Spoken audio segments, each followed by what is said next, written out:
এখানে ভিক্ষা করতে আসি নাই, আমি এখানে টাকা তুলতে আসছি। তোর মতো ফকিনি রাখবে এই ব্যাংকে টাকা? তুই জানোস এই ব্যাংকে টাকা রাখতে হলে মিনিমাম 1 কোটি টাকার মতো টাকা থাকতে হয়। নোংরা ময়লা ছেঁড়া জামা কাপড় পরে থাকা সেই ছেলে প্রিমিস এখন 500 কোটি টাকার মালিক। কলেজে যে ছেলেটাকে সবাই গরিব ফকিন্নি বলে অপমান করত, সেই ছেলের আসল পরিচয় জানলে কি হবে কলেজের ছেলে মেয়েদের? চৌধুরী পরিবারের ছোট ছেলে প্রিমিস তাদের পরিবারের গরিবী পরীক্ষায় পাশ করে এখন তার অ্যাকাউন্টে 500 কোটি টাকা পায়। আর সেই টাকাগুলো জমা ছিল ঢাকা শহরের একটি নামি দামি ব্যাংকে, যেখানে শুধু বড় লোকেরাই টাকা জমা রাখতে পারতো। প্রিমিস যখন তার টাকা তুলতে ওই ব্যাংকে ঢুকতে যাবে, ঠিক সেই সময় একটা মেয়ের সাথে ধাক্কা খায়। আর ঠিক তখনই সরি ম্যাম, আমি আসলে দেখি নাই। কি রে, তুই কানা নাকি? চোখে দেখোস না? আর ওয়েট, এখানে কি করস? এইটা ব্যাংক, এখানে দান খয়রাত করা হয় না। ভিক্ষা করার জন্য রাস্তাঘাট আছে, ওইখানে যা। এই ব্যাংকের মধ্যে কি? ম্যাডাম, আপনার কোথাও ভুল হচ্ছে। আমি এখানে ভিক্ষা করতে আসি নাই, আমি এখানে টাকা তুলতে আসছি। তোর মতো ফকিনি রাখবে এই ব্যাংকে টাকা? তুই জানোস এই ব্যাংকে টাকা রাখতে হলে মিনিমাম 1 কোটি টাকার মতো টাকা থাকতে হয়, আর না হলে এই ব্যাংকে টাকা রাখতে পারে না। আরে আমি তোর মতো ফকিনির সাথে কেন কথা বলছি? সিকিউরিটি। মেয়েটি সিকিউরিটি বলে চিল্লাতে থাকে। আর ঠিক তখনই ওইখানে হাজির হয় ব্যাংকের ম্যানেজার ইয়াসমিন। ম্যাডাম, কি হয়েছে আমাকে খুলে বলুন। আপনাদের ব্যাংকে কি এখন আপনারা বস্তির পোলাবেনদেরকেও কি টাকা রাখার পারমিশন দিচ্ছেন? এদের মতো ফকির মিসকিনরা এই ব্যাংকে কিভাবে ঢুকে? আমি আপনাদের ব্যাংকের নামে রিপোর্ট করে দিব। Madam, we are very sorry. এমনটা আর হবে না ম্যাডাম, এইবারের মতো কিছু মনে করেন না, আমরা বিষয়টা মাথায় রাখবো।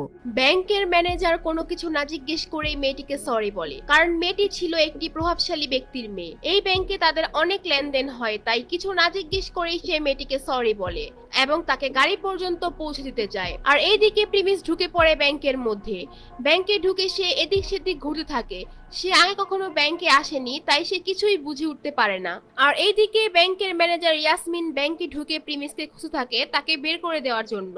সে চারদিকে সব জায়গায় খুঁজে থাকে কিন্তু তাকে পায় না। সে মনে করে প্রিমিস ব্যাংক থেকে চলে গিয়েছে। আর ঠিক তখনই ইয়াসমিনের চোখ পড়ে ব্যাংকের ভিআইপি রুমের দিকে, যেখানে প্রিমিস হেঁটে ঢুকতেছিল। এটা দেখে ঠিক তখনই ম্যানেজার ইয়াসমিন বলে, এই ছেলে দাঁড়াও, এই দাঁড়াও। প্রিমিসকে দাঁড়াতে বলার পরেও প্রিমিস ওইখানে না দাঁড়িয়ে ভিআইপি রুমের ভিতরে ঢুকে যায় আর ভিতর থেকে দরজা লক করে দেয়। আর এইদিকে ম্যানেজার ইয়াসমিন ভয় পেয়ে যায়, কারণ ভিআইপি রুমে সবাই ঢোকার আগে ইয়াসমিনের পারমিশন নিয়ে তারপর ঢুকতে হয়। আর কেউ ঢোকার আগে ইয়াসমিন সেই ভিআইপি রুমে থাকা হেড ম্যানেজারকে কল দিয়ে বলে দেয়, কিন্তু প্রিমিস তো কিছু না জিজ্ঞেস করে সেই রুমের ভিতর ঢুকে পড়ে। তাই ইয়াসমিন খুব টেনশনে পড়ে যায়। আর এইদিকে প্রিমিস ভিআইপি রুমে ঢোকার কারণে হেড ম্যানেজার বলে, এই আপনি কি চান এখানে? এখানে তো কেউ পারমিশন ছাড়া আসতে পারে না, আপনি কিভাবে আসলেন?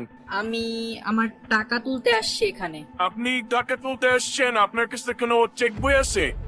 না, আমার কাছে কোনো চেক বই নাই। চেক বই নাই, তাহলে কোনো কার্ড আছে আমাদের ব্যাংকে, ভিআইপি কার্ড বা ভিসা কার্ড? না স্যার, আমার কাছে কোনো ভিসা কার্ড বা ব্যাংকের ভিআইপি কার্ড এগুলা কিচ্ছু নেই। তাইলে আমরা আপনাকে কোনো টাকা পয়সা দিতে পারবো না। আপনি সোজা গিয়ে দরজা খুলে এখান থেকে চলে যান। এখানে আমরা মস্করা করতে বসি নাই, আপনি এখান থেকে যান এখন। না, আমি আমার টাকা না নিয়ে আমি এখান থেকে যাব না। আরে একবার বললাম না, কার্ড আর চেক বই ছাড়া টাকা উঠানো যাবে না। আর আপনার অ্যাকাউন্টে টাকা থাকি তো আপনি টাকা উঠাইবেন। আমার অ্যাকাউন্টে টাকা আছে বলেই তো আমি এখানে আসছি। দেখ ভাই, সকাল সকাল মাথাটা নষ্ট করিস না, নাইলে সিকিউরিটি গার্ডরে দিয়ে মার খাওয়া তারপর ব্যাংক থেকে বাইর করুন। প্রিমিস এটা শুনে ঘাবড়িয়ে যায়। আর ওইদিকে হেড ম্যানেজার একদম রেগে যায়, কিন্তু প্রিমিস তো মিথ্যা কথা বলছিল না। প্রিমিসের কাছে কার্ড আর চেক বই ছিল না, কিন্তু তার মানে তো এই না যে প্রিমিস চৌধুরী পরিবারের ছেলে না। হেড ম্যানেজার যখনই সিকিউরিটি গার্ডকে ফোন দিতে যাবে, ঠিক তখনই প্রিমিসের মাথায় একটা বুদ্ধি আসে আর সে বলে, ফিঙ্গারপ্রিন্ট। ফিঙ্গারপ্রিন্ট? কিসের ফিঙ্গারপ্রিন্ট? আরে আপনি বললেন না যে কার্ড চেক বই লাগবে, আমার কাছে কার্ড নাই কিন্তু ফিঙ্গারপ্রিন্ট আছে। আর আমি জানি আপনাদের এইখানে ফিঙ্গারপ্রিন্ট দিয়ে টাকা তোলা যায়। ফিঙ্গারপ্রিন্টের কথা বলার পর প্রিমিস একটা বড় নিঃশ্বাস নেয়। আর হেড ম্যানেজার ভাবে থাকে, ফিঙ্গারপ্রিন্টের কথা ও কিভাবে জানে? তুমি তাহলে ফিঙ্গারপ্রিন্ট ইউজ করতে চাও?